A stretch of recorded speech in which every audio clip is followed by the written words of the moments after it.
ಅಂದ್ರಹಳ್ಳಿ ವಾರ್ಡ್ಗೆ ಪ್ರಬಲ ಅಭ್ಯರ್ಥಿ ಆಕಾಂಕ್ಷಿಯಾಗಿರೋ ವಿ ನಾಗರಾಜ್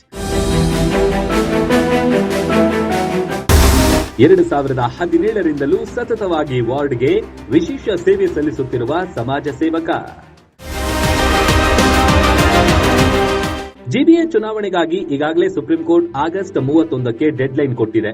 ಅದು ಅಲ್ಲದೆ ಡಿಕೆ ಶಿವಕುಮಾರ್ ಮುಖ್ಯಮಂತ್ರಿ ಆದರೆ ಚುನಾವಣೆಯು ಫಿಕ್ಸ್ ಎನ್ನಲಾಗ್ತಾ ಇದೆ.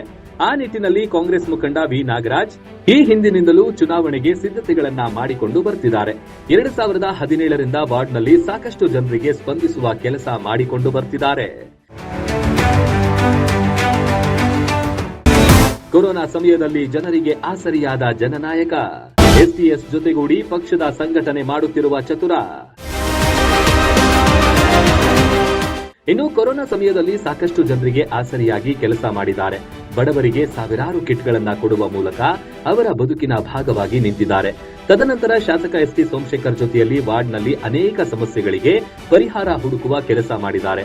ವಾರ್ಡ್ನ ಸಮಸ್ಯೆಗಳನ್ನ ಶಾಸಕರ ಗಮನಕ್ಕೆ ತಂದು ಪರಿಹರಿಸುವ ಸೇವೆ ಸಲ್ಲಿಸುತ್ತಿದ್ದಾರೆ. ವಾರ್ಡ್ ಅಧ್ಯಕ್ಷರಾಗಿ, ಬ್ಲಾಕ್ ಅಧ್ಯಕ್ಷರಾಗಿ ಪಕ್ಷಕ್ಕೆ ನಿರಂತರ ಸೇವೆ. ಅಭಿವೃದ್ಧಿ ಹರಿಕಾರ ಶಾಸಕ ಎಸ್ಟಿ ಸೋಮಶೇಖರ್ಗೆ ಭರ್ಜರಿ ಸಾಥ್. ಇನ್ನು ಕಾಂಗ್ರೆಸ್ ಪಕ್ಷದಲ್ಲಿ ಬಹಳ ವರ್ಷಗಳಿಂದ ಗುರುತಿಸಿಕೊಂಡಿರುವ ವಿ ನಾಗರಾಜ್ ವಾರ್ಡ್ ಅಧ್ಯಕ್ಷರಾಗಿ, ಬ್ಲಾಕ್ ಅಧ್ಯಕ್ಷರಾಗಿ ಸೇವೆ ಸಲ್ಲಿಸಿದ್ದಾರೆ. ಈ ಬಾರಿ ಅಂದ್ರಹಳ್ಳಿ ವಾರ್ಡ್ಗೆ ಜಿಬಿಎ ಅಭ್ಯರ್ಥಿಯಾಗಿ ಸ್ಪರ್ಧಿಸುವ ನಿರೀಕ್ಷೆ ಇದೆ.